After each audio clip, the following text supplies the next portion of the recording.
Well, guys, today, episode 13, lucky number 13, sovereignty, we're going to be talking about as a kind of a universal concept today, but more particularly how technology is affecting things. Today's going to be talking about sovereignty in the age of AI, automation, power itself, and kind of the war for control of those things and how they're being used around other things. So, once again, guys, if you know me, I'm Caleb Schulke. I'm Anthony Parra. And we're back again with another episode. If you're listening on Spotify, I'd love it if you give a follow.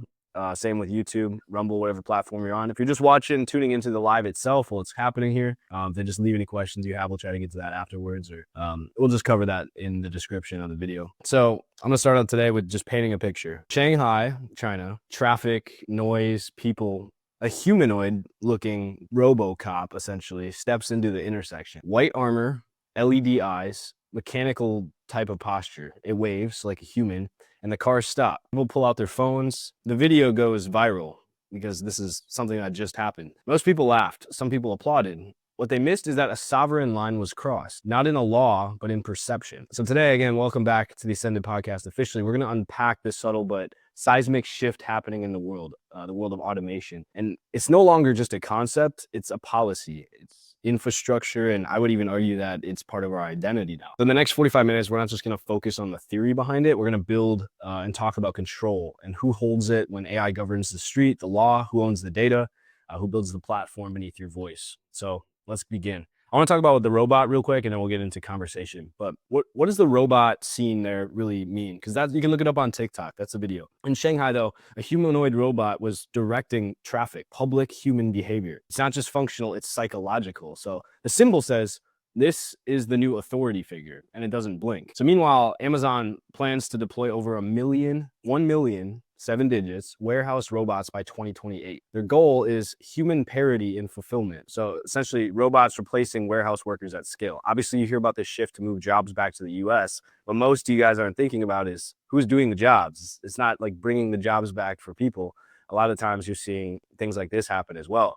Tesla's projected value for its Optimus robot line, kind of the most common Tesla bot that you guys see, it's $30 trillion is the projected value of that product. By the way, Apple today is worth about $2 trillion. So we're talking about 15xing the value of Apple with one product. And that's more than the entire GDP of the United States last year, just for reference as well. I'm getting spammed by my family group chat. So we're not just automating tasks anymore. It looks like we're automating authority. And again, most people don't even notice because it's efficient. So here's the question I want to pose, I guess, to Anthony, but rhetorically to anybody else listening. If the police itself are replaced by waving traffic robots, and it's happening already, if the warehouse is replaced and your teacher is replaced, what happens to the systems that we designed for human structure and that we're supposed to be run by humans? And more importantly, where do those people go? Not sure I can come up with one set answer, but the blanket overarching requirement really is going to be that we're going to have to innovate new systems. But the catch to that is like the people who instated the systems we currently use are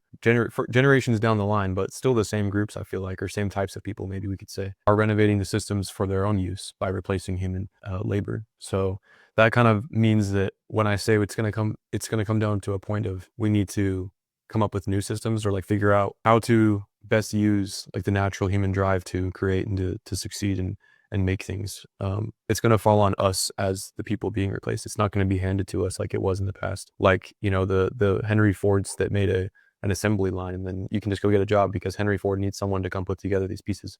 It's not going to be like that anymore. It's going to be, well, we have all we need to make our money. So it's, you know, good luck to you. And so that's, to that degree, I don't really know what the answer is, but I do know it's going to fall on us to figure it out. We're seeing it now pretty quietly because that video is one small example. Of course, that's why it goes viral, because it's just not common, but you're starting to see it. And again, like any point, you have to recognize, project things before they happen to make the right moves, right? Because you can't be talking about this in 10 years when your job is replaced. What use is this information now? So recognizing it early, the dehumanizing of civic power, starting with civic and governmental roles, rebranded as innovation, right? Is there's so many benefits to it, right? Somebody doesn't have to labor all day standing in the sun directing traffic. At the same time, too, that's a double-edged, you know, kind of argument, because you have that replacing somebody's job, somebody's livelihood. And so that person doesn't have that option to work open. They have to find something else. Eventually we do that enough at a large enough scale. What does humanity do? And I'm gonna pose a question, because I don't want to just jump to the conclusion that this is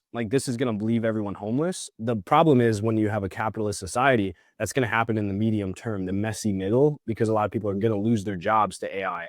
And they're not, and the entry level McDonald's jobs are going to also be taken by AI, because that's simple labor work. So what are you going to do? That messy middle, the next couple of decades, I think is going to be very rough. At the end of the day, like, I'm thinking long term, what does that look like for human work? You know, how, like, let's talk about the Industrial Revolution. You had the labor mills with children working in labors, right? Because it was just like, we have these machines now, anybody can use a machine, even children. So they had literal children running around the factories, like moving spools of yarn, right? I remember learning about that stuff in history.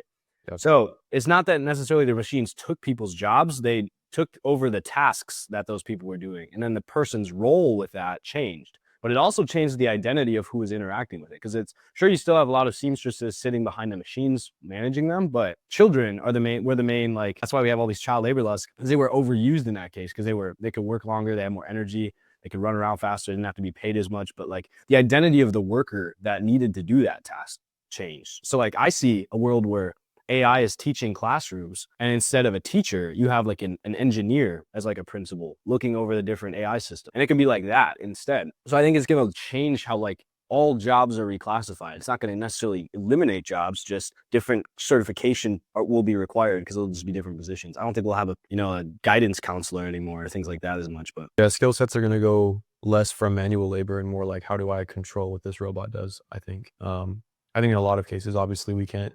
There's some things too that you can't really replace. Like, Yeah. like, are we gonna want to watch professional sports ran by robots? Like, the thing that makes certain things cool is like how impressive of a feat it is for a human to achieve. But what if it's like a cyber enhanced human with like exoskeletons or something? That could be cool too. We already have a similar concept, not integrated with AI and technology, but with the enhanced games. I don't know if you've seen anything about that.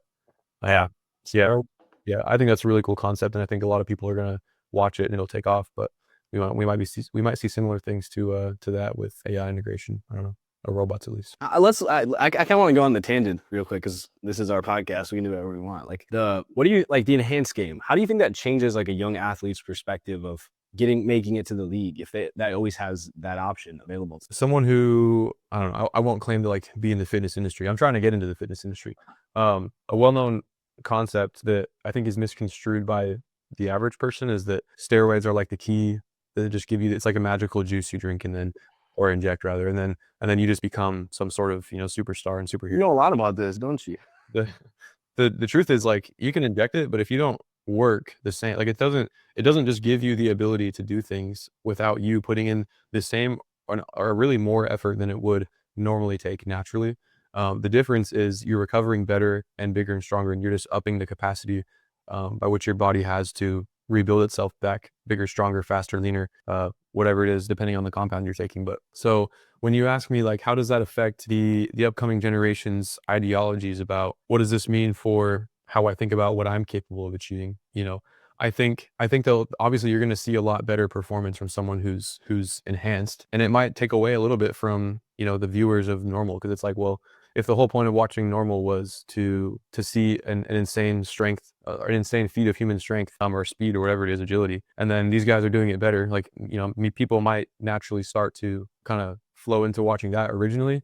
But it's going to come down to, like, people are always going to value, there's always a subset of this was my first point, there's always a subset of the industry that places a high value and esteem and like pride on doing everything you possibly can naturally to see like what it is you can attain. And I understand that, like, there's natural bodybuilding shows, natural powerlifting. I mean, most of powerlifting is natural anyway, but I think it's just like it's not like that doesn't exist anyway. You ever seen the documentary? I think it's called Bigger, Stronger, Faster, something like that. I don't know. I watched a nutrition class in college, but it was pretty much about the same concept, even without things like the enhanced games. It was like so many young men's perception, and we talk about this all the time, of what a man should be. I think it's changed over time. Now we kind of are force fed, lavish lifestyles on Instagram. But it used to be like you'd see magazines of dudes that are absolutely shredded, and it's like, whoa, like why don't I look like him? Well, that's because he's on steroids, and it's the 70s and 80s, and it's just not widely known, you know. But You want to know my take on it? yeah, go ahead. I think it's going to take over if it's allowed, which I think could be a danger of it. Because again, like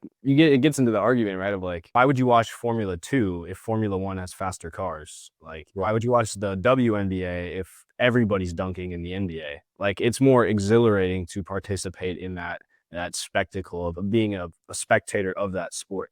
Why would you watch, NASCAR again most of the time if you have access to faster cars, faster speeds, like things like that, that just like, why would you watch high school, football versus college football, that kind of stuff. So you're always gonna have like that extra level that draws more attention than the like less exciting. I think more speed, more power, more output produces more excitement in a lot of cases. And then the only issue though is like when that's backed by a substance that isn't necessarily perfectly safe, then it's going to lead to issues with like anybody just doing that very earlier and earlier on in their life to try to make it into those leagues. And therefore, we don't know, like you shouldn't have kids necessarily saying I'm going to get on steroids so I can get ready for the enhanced league and things like that. So there's so much that would have to be regulated with it, which just makes it very difficult. And then too, like you just kick anybody's ass who's a normal athlete, and that kind of demeans the work they put in, the legit way, quote unquote. But Yeah, I kind of lost my train of thought, but you say I completely lost my train of thought. it depends on if it's entertainment too, right? Like rip Hulk Hogan, but I'm pretty sure man was on steroids. Like that's probably why it led to his earlier, lifespan too. And so if you have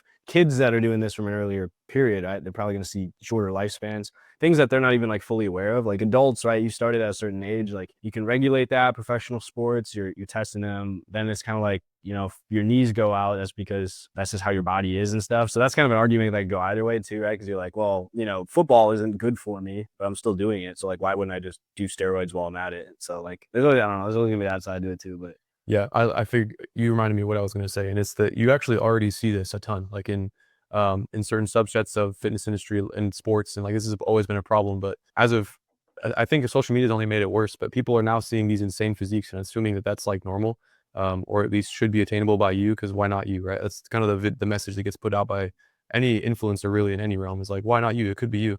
And so a lot of people are actually like, a lot of young guys, they started like 14, 15, 16, anything before like 25, I think is too young for that. And it works out for some guys that do it, that are very cautious, and they've done a lot of research, and or maybe have a coach helping them. But a lot of guys will mess up their hormones for life. They'll mess up their blood will get thicker, and it causes heart problems. What I was going to say is I would be on your side.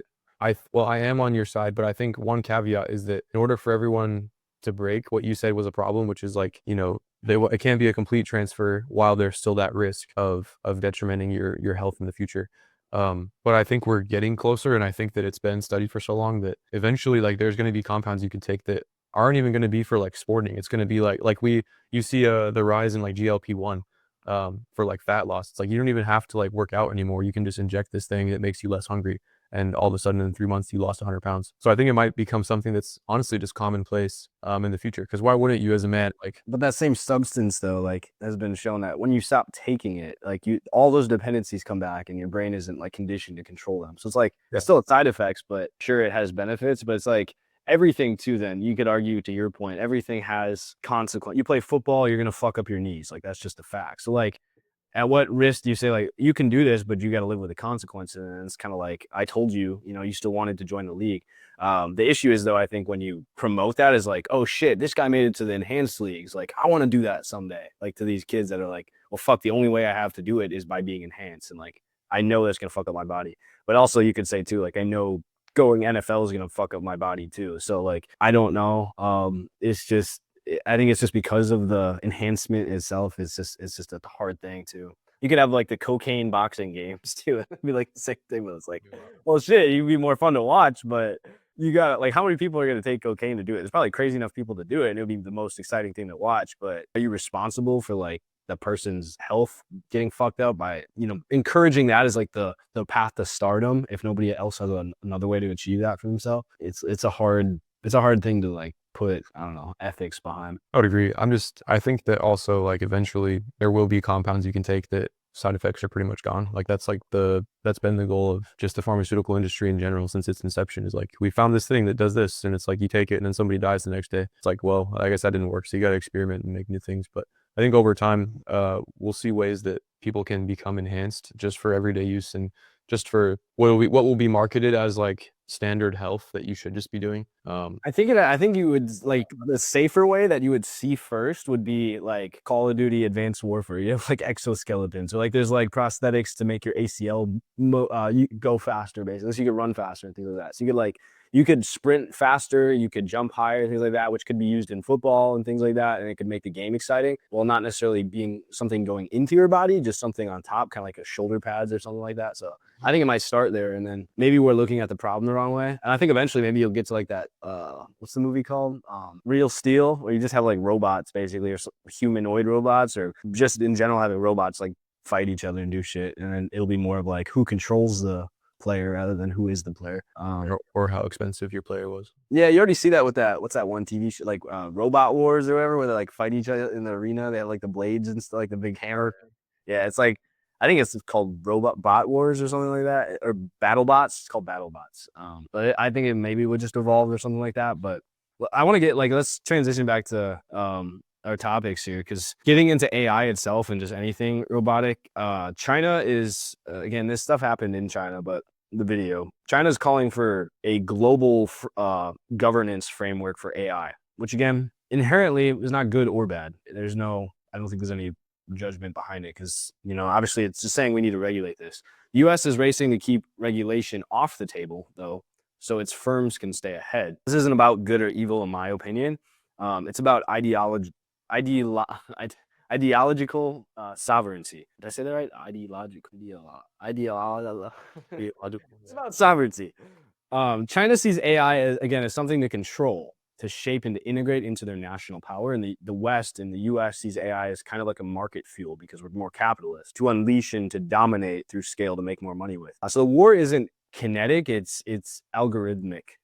So I just want to point out a couple other things that are happening. In Japan, you have what's called the Woven City, and it's a real-time prototype of an AI integrated urban landscape. Think like cyberpunk, right? Where you have AI like running or helping run businesses and like directing traffic and things like that. Like kind of like you're getting to your cyberpunk phase. South Korea's K Humanoid Alliance wants national robotic independence by 2030. I don't even know what the hell that means. But I just had it as a headline. You can look it up. Russia passed a sovereign internet law, giving full digital firewall capability.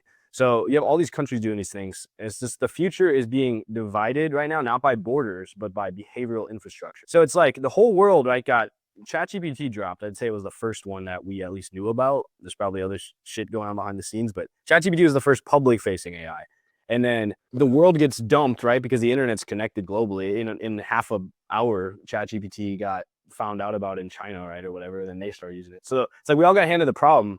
How do you solve it? There's no formula, right? So it's just like anything. Like I think it's going to look like we're all trying to solve one problem. Somebody's going to do it right, but that also means someone is inherently going to do it wrong and fuck it up. And then everything's connected to the internet. So I think the people that fuck it up are going to drastically change the position of our world's infrastructure because of that. So like this regulation is great if it happens in the country. But again, like China and the US isn't regulating it as much, but China is. So if we fuck it up because we're not regulated, China's still going to pay the price of that because they're also connected to the internet. So right. I don't get why we're necessarily doing things just country to country. It needs to be more of a global effort on this, but I mean, try getting the world to agree on something now. Yeah, Kevin Bradley, man. Yeah. What are your thoughts on like what do you think needs to be established? Like what if you had the world listening to you and you could put a message out to say when everyone would, agree with what you said just for one decision, what would you do to try and regulate it?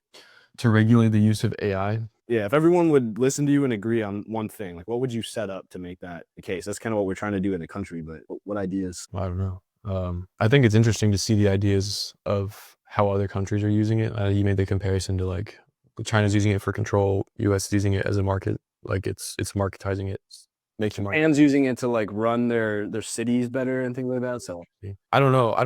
This is probably not going to be that satisfying of an answer, but I would probably it would take me forever to figure out the intricacies. But overall, like as it pertains to AI, I think that we need to take a more utilitarian approach where it's like, what policy can we in place, or what kind of regulations and like you said, we probably won't happen worldwide, but countrywide at least. What can we do that we can collectively agree would probably be for the betterment of the most people in said, space, like the US or the world, whatever it is, and only act within the activities that would support being in that. It's best for everybody. That's super hard to define, so that's why I say I don't think you'll like that answer, but I think the utilitarian approach is probably best in this instance. Just give everyone a voting button and let them log onto the app and vote, like on American Idol. Yeah.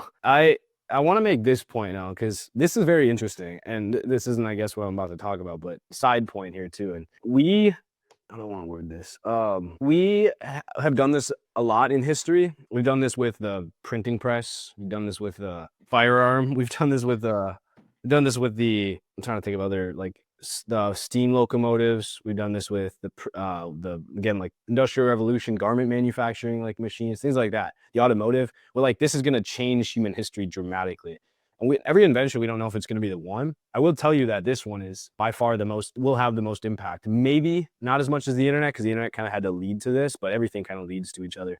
But we're more on the exponential. We're getting on the exponential curve, right, of technology, where it's starting to happen faster and faster. And so I think this one's going to be like the foundation of like saying the internet had to create social media, create all this other stuff. The AI is going to create a lot of other changes, but it's probably going to create the most that we've ever seen. But when you put it into perspective, right, there's a lot more people in the world. The world's a lot more connected. So of course it's going to impact when you invent the automobile, that doesn't mean the whole world's going to start seeing the automobile like now when we're all connected. So it's like, I don't want to overplay it, like necessarily to say the world's going to end tomorrow, but we are also in a different set of times. So we're going to see the effects of this a lot more than the world saw the effects of the printing press, like within the first year, right? Because it takes a while for that information to impact everyone. And this is the very important point that if you haven't paid much attention to AI, I want you to listen to this specific point, because I didn't even think about it this way until I had, research help me write this. Think about your tools. You might wear your Apple Vision Pros, right? Your VR headset. You talk to ChatGPT and you scroll feeds designed by people who you'll never meet that are pre-designed to warm you up so you'll buy things, right? Your feed's always followed by an ad at some time. And here's what's wild. So the tools are starting to know you better than your own family. We're not just training AI. AI is starting to train us. When was the last, if you use ChatGPT regularly, like I do, then I'm sure you'd agree to this. When was the last time then you went to your mother and father for advice like you used to, compared to asking ChatGPT? Are you starting to depend on AI a lot more than the people in your life, like the family? Do you still ask your family as much for advice as you did 5 years ago? Or is ChatGPT getting that attention now because it's faster, doesn't have to think out its answers more? Not just training AI. AI is training us to use it, not training us to think a certain way necessarily. But every scroll, every single prompt is a reaction that's measured, and it's refining your profile. A profile that can predict your buying behavior, influence your dating choices, your political beliefs, your ideologies, and shape your moods. So when tech knows your mood, and it knows that you get into patterns of talking about certain topics because it hears you at certain times of the day, it knows your mood before you even know you do. And therefore, you're not the sovereign, you're the source of the information. So this is why your self-sovereign identity, or what we call the SSI, encryption and decentralization, aren't hype. They're your armor, because they have to remove your information from these sources that can use that against you, because you know who owns it, which is pretty much nobody, right? If it's decentralized. So it's scary. It's scary because it's like if somebody hands you a drug and says, "Trust me, this will change your life," on the street, like it's a needle, right? You're like, will it in good or bad? And they don't tell you anything. They just walk away. You're like, well, fuck, do I take it? Like, I don't know what's in this. Like, is it going to give me invincibility or invisibility, or like, is it going to kill me? Like, they said it would change my life, but I don't know what that means. Like, what would you do if that kind of situation happened to you? I don't know. I'm not even prepared to answer this. There's so much to think about, honestly. I don't know. Probably more. I think you zoned out. Were you paying attention? Probably out, yeah. Probably more. Probably more. Like you, like, when I stopped talking, you play what? But that, again, if you guys heard that point, this very critical information. It's who owns your information, and do you realize how much you're relying on GPT compared to your family, like your parents, your sisters, your siblings, your whoever they are? Like, you're asking ChatGPT questions because it's right there, and you're not asking the people anymore. And therefore, people are losing connection. They're not listening to each other. They're not talking. They're not communicating. They're not even trying to socialize as much anymore. And so it's when your tech can predict that because it knows you as well as like a life partner of 30 years, then why the hell would you even want a life partner of 30 years? That's the thought process this new generation's going on.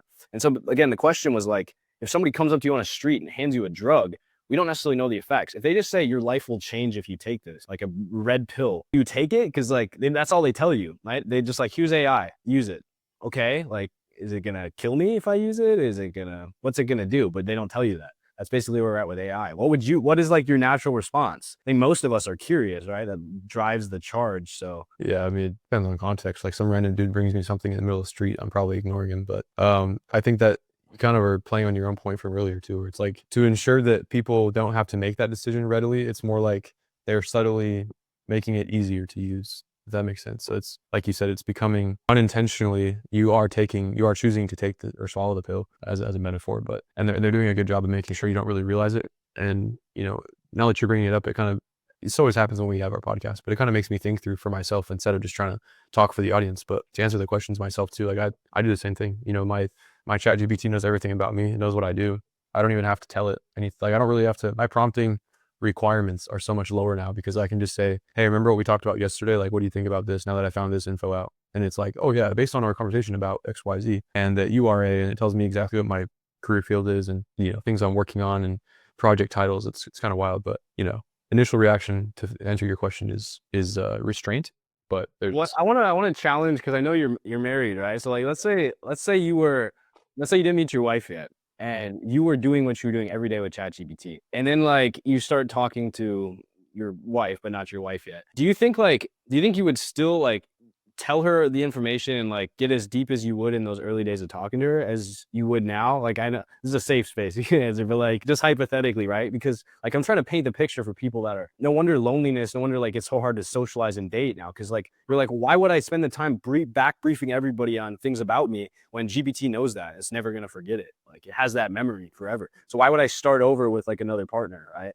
I think that's going through so many young men's minds now that it's like, I just got to pay for this. I pay for GPT. It's $20 and it answers all my questions. It reassures me if I need it. Like, why do I need a person? And I think that's like a very critical thought that I keep recognizing with people online I think that's that decision point that changes the trajectory of where humanity goes if we go too far down that path. I'll play a little bit of devil's advocate because I think what you're saying makes sense for like friends. Like I think that because honestly I fall into that same circle. Like I find myself choosing like whatever, like let me just talk to chat, like it knows me better anyway. When it comes to peer-to-peer conversational kind of things, I really only stay close to like 2 to 3 guys that I know from college or even my hometown, like total, that's it. And that might be normal, but I think as far as it pertains to like creating your own legacy, like that sounds corny, but like you passing down like your information, like generation to generation, like obviously a robot can't do that for you. I mean, yeah, I don't know what that's going to be a crazy thing to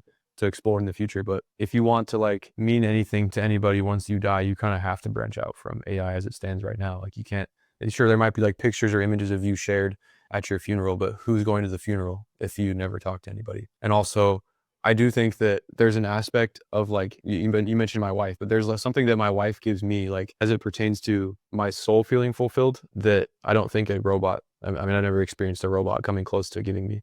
In the sense that like part of me lives for her, part of me works as hard as I do for her and for the thought of future children. And maybe some of that plays into like faith as well, because as a Christian, that's kind of a value I hold anyway, is family. But I do think that it has its limits for sure, and I think its limit lies primarily between as a bridge maybe between like things you could like just gain relationally from friends that are more fleeting and less permanent versus like a long withstanding relationship with a significant other. But I could see how that makes initially finding a significant other harder. Yeah. It's like, that's the thing too, is like even 5 years ago, right? Or less, when you were kind of in the earlier phases, compared to now, so much is different. So it's like at the end of the day, it's a zero-sum formula. You have 24 hours a day. You're spending an hour having ChatGPT answer questions and learn about you. That's an hour that a person won't be doing it. And then therefore, the formula is still 24 hours. So it's literally, again, if you give it to ChatGPT, which exists now, which didn't exist, it has to come from somewhere. And that's potentially time you could have given to another person. So I just think it'll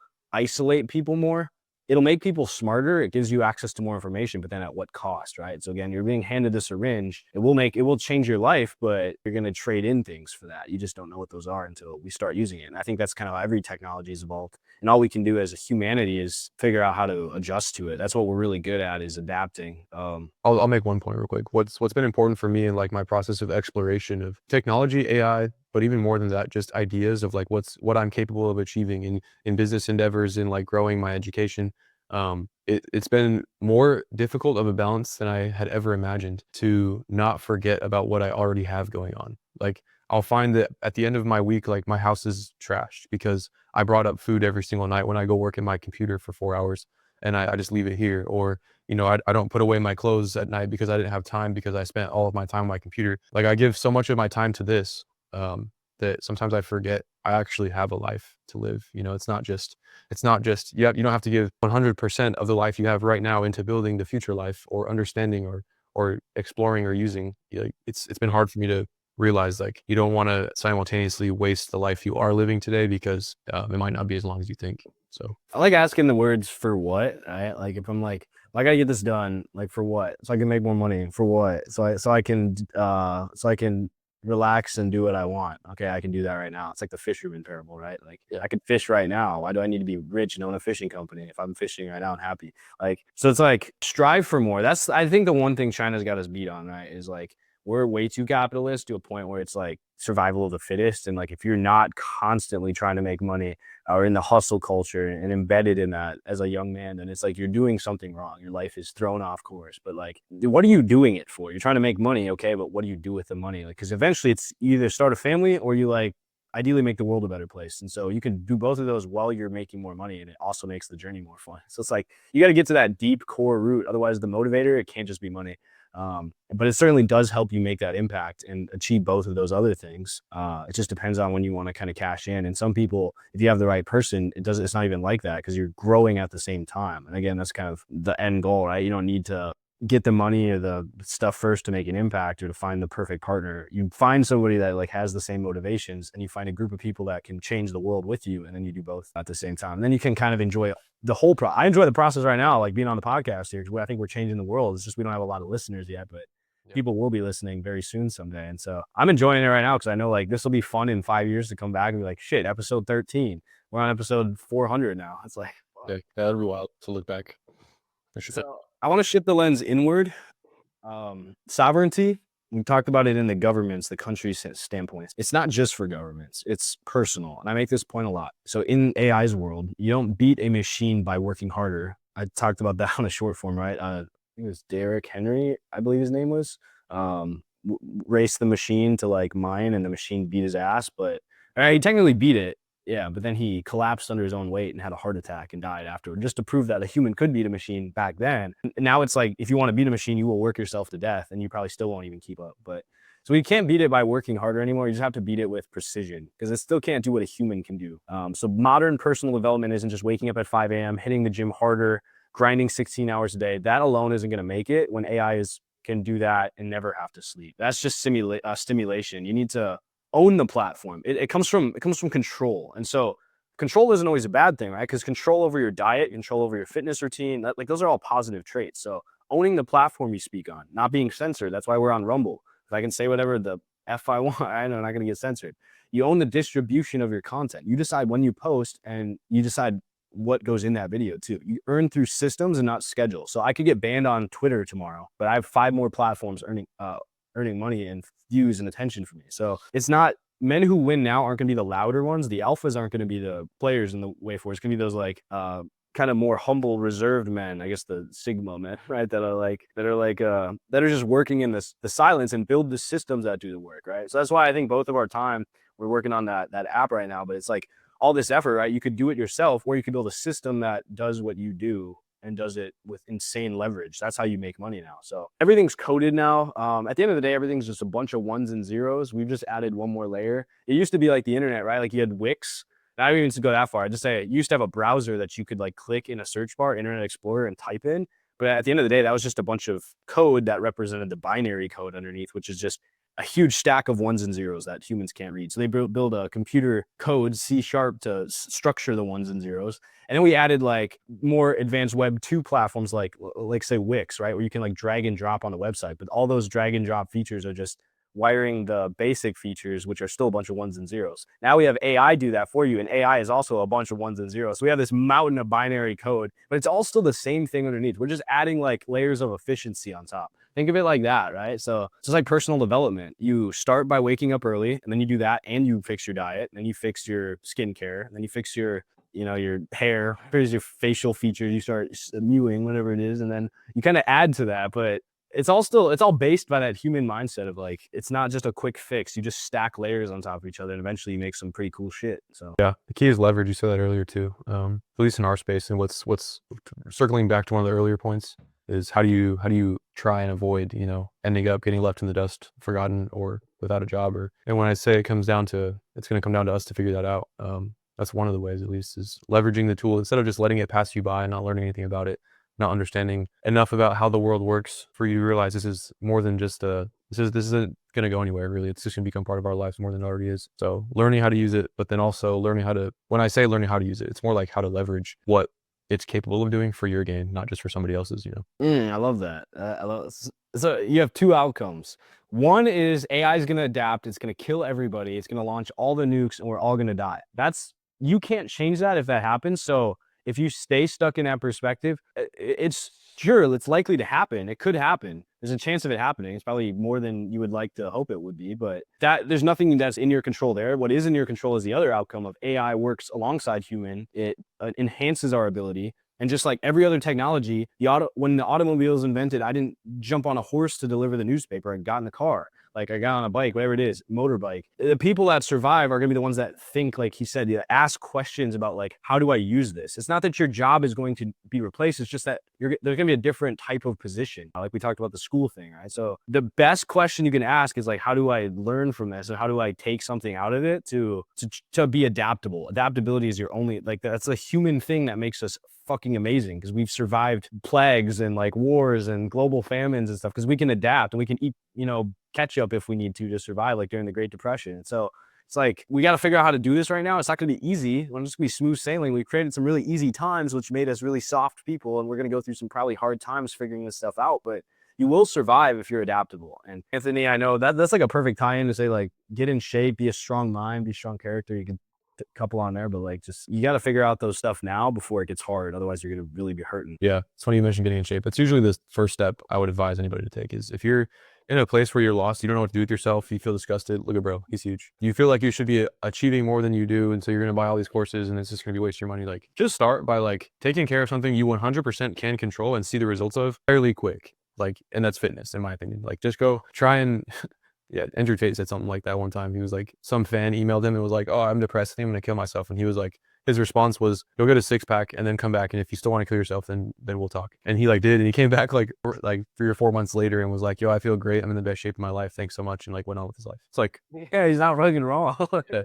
And it's not about the way you look. Like, the thing that changes is like by instating a mindset of constant discipline to like achieve the physical goal you have, and by doing simultaneously, there's that aspect, but then also like doing something difficult just for the sake of doing that difficult thing is also a lot of what fitness is too. Like, you don't just get it's not easy to like have a 6-pack or with abs, or to have a 315 bench.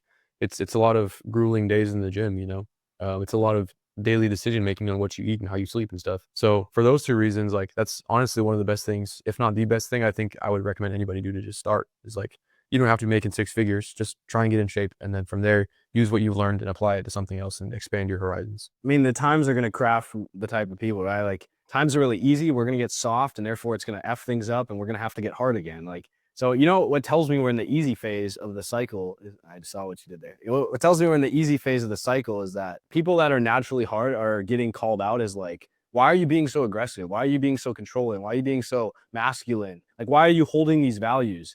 Well, that wouldn't be questioned 30 years ago. So we've clearly progressed down the curve too far to where times are too soft.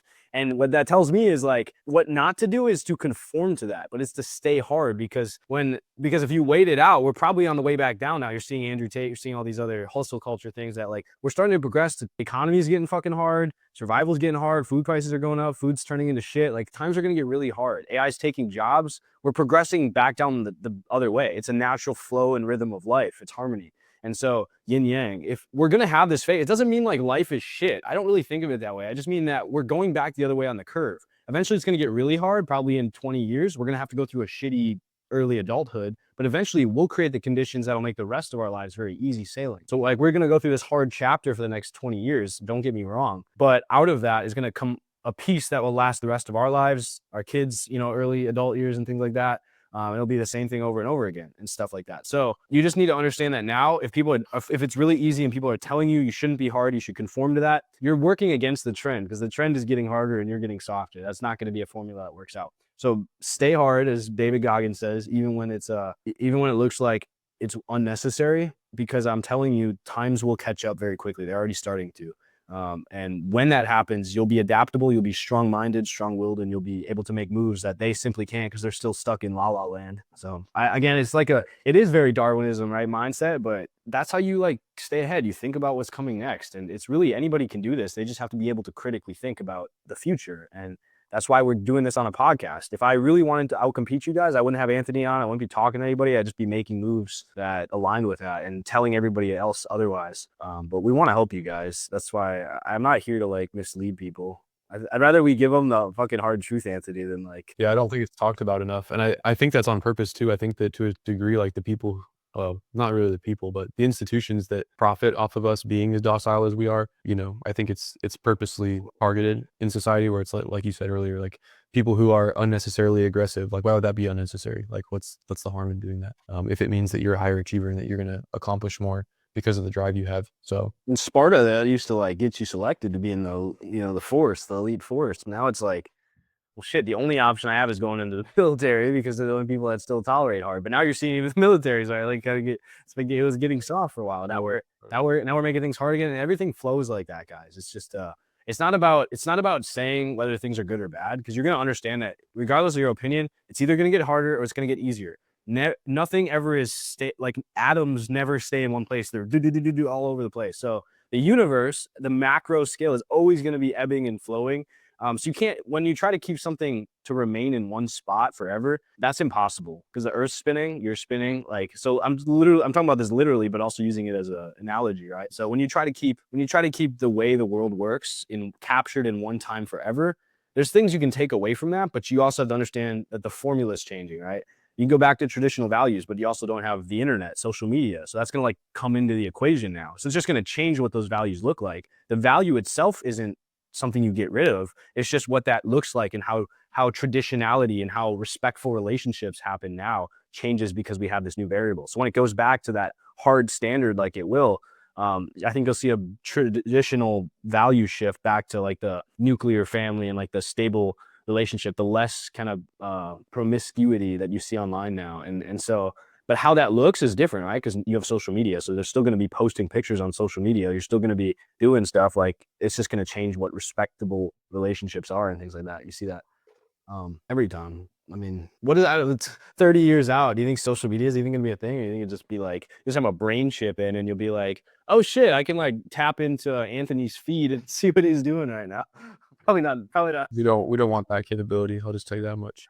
For everyone else's sake. I'm not talking about me, but for everyone. Yeah. Anyways, that's like one of my worst, simultaneously, like one of my worst fears, but also biggest excitements is like, how cool would that be to just have a thought and then ChatGPT just does it in my brain? I don't have to like go to my computer or my phone. Like, that'd be super cool. Probably the worst idea of all time though, as far as it relates to like, that would make you so easy to control and like tap into. And like, That's what I think that's gonna be like Ready Player One, right? Like, yeah. When everybody's living in a virtual world, when I can put a chip on my head and I can go into like a Minecraft world where I look like Steve. Why would I want to go in the real world where like my fucking body hurts? Shit sucks. And then the world falls apart. I think like you might see the world trending more and more like that as people escape the physical world for the meta reality and like the other joys of life. And so it is going to create really hard times. I think that's going to be a big shift, but how we come out of that is really up to us. And somebody's got to decide that way. So, I mean, watch that movie. It's a really good indication of like what the world looks like, what the government could look like things like that, of just how systems would change if that became our new augmented version of life. But it's don't think it's going to stay easy forever. I don't want to say that to like sound like a hard ass. I'm saying it to help you guys. Like, why not be ready for the storm and then it never comes, versus thinking you're helpless in it. But yeah, burp, exactly. Like, part of my personal philosophy is you should just be doing things that are difficult for their own sake, not necessarily because you gain something from it, rather be a warrior in a garden than a gardener in a war. Yeah, exactly. Because again, yeah, that's the only option on the curve that helps you, right? Because if you're very hard and the world's soft, well, they're going to call you a jackass or way too hard. But then the world gets really hard and you're soft. That now you're talking about survival versus just people labeling you as hard. Yep. Like I'd rather be surviving at all times rather than just being criticized. I'll take that any day. So that stoic philosophy always kind of wins. But Yep. this is we didn't talk about everything on here, but we'll just save it. I think like that's how I want to do these podcasts from now. We just like let it happen the way it happens. But we start somewhere, and then that's just how a conversation unfolds. Yeah. You want to plug anything before we wrap it up? Quick plug, couple things. Yeah, as Caleb said, like I mean, we don't have a ton of viewers here or in my stuff either, but I'm starting on my own YouTube. So, you know, if you're interested in kind of seeing the steps I take and documenting, you know, my journey to achieving my own fitness goals, and then hopefully helping people get to the point I know that most men are capable of, but maybe otherwise wouldn't challenge themselves to get to. So just for you to start posting on my YouTubes, all my socials are just pump_para. So there's that plug. But then also be on the lookout for Caleb made a subtle nod to it in like halfway through here, but we're creating something crazy as far as an app that combines some of the best features you guys have seen on other fitness apps on the App Store. We're talking like Cal AI, MyFitnessPal, Trainerize, Trainerize, Fitness AI, you know, all the things you love about those. Like imagine if it was in one place where you could just, and then simultaneously, like you could also just talk to somebody as if it was your personal trainer and get that feedback in live time, and then, you know, log your sets, log your meals, something cool in the works. So be on the lookout for that. But yeah, those are my 2 plugs for today. Yeah, that should be happening later in August. You'll see some beta coming out for that soon. It's very close to being at least ready to test in the real world. You guys know I have the Ascend platform. Check that out in the next couple of days. It's very also close to being released, at least for web version, but basically a system where you manage all your clients in one spot. You communicate with them. You can handle your business, check your calendar, send payment links, everything from your phone in one spot. So I was like tired of having Slack for chatting and Stripe and WAP for sending links to pay and all these different things when I could just have one spot that does all of it and it's integrated. So check that out too. It'll be in my bio, but yeah, and then we'll have this app drop and it'll be pretty sick. But obviously guys, join the community too and engage with each other. We're building a space for that. Anthony has his own community. You can ask him for that info inside my community because he's active in there. And if you guys need anything or have comments on this stuff, we appreciate you just leaving it in this underneath the video here. Thanks.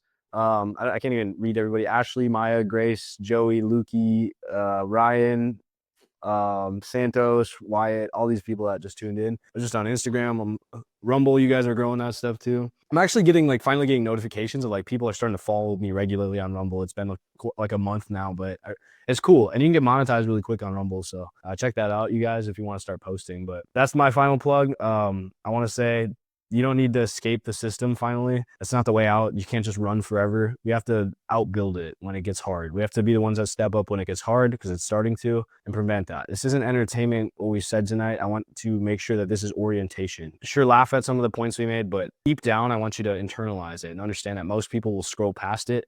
The right ones that are listening right now will choose to build from it. So make sure that's you. This is the Ascended Podcast. I'm Caleb Schilke. Thank you guys for watching, and let's get the real stuff going.